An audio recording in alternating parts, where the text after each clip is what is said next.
Time 12 વાગે છે, એટલે મારે આપણે લોકલ છે, ફરીથી આપણે મળીને વાતચીત લાંબી કરીશું. આપણે બહારના જે મહેમાન આવ્યા છે એને સાંભળવાના છે.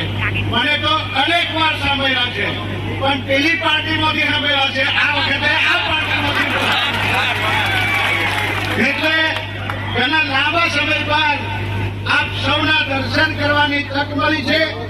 આપની સાથે માનનીય યશસ્વી વડાપ્રધાન નરેન્દ્રભાઈ મોદી સાહેબના નેતૃત્વમાં અમે લોકો ભારતીય જનતા પાર્ટી જોઈન કરી છે અને આપણી 1+1 ડબલ તાકાત ભેગી કરીને આપણે કોઈ પણ મોગે છોટાઉદેપુર લોકસભાના ભાજપના ઉમેદવાર ભાઈ જસુભાઈ રાઠવાને જીતાડવાના છે. આપણી જોડે 15-17 દિવસનો ટાઈમ છે. 7મી મેના રોજ મતદાન કરાર છે.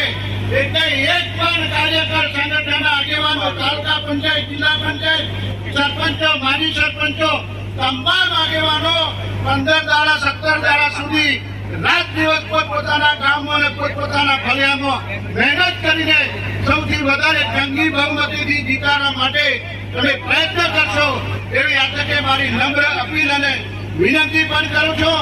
મારા સાથી લોકો પણ જે મારી સાથે ભાજપમાં જોડાયા છે એઓને પણ અપીલ કરું છું કે સૌ એક થઈને ખભા મિલાવી એક સાથે રહીને ભારતીય જનતા પાર્ટીના ઉમેદવાર જસુભાઈ રાઠવાને જીતાડવા માટેની પણ તમે કોશિશ કરશો એવી આ તકે મારી નમ્ર અપીલ અને વિનંતી છે.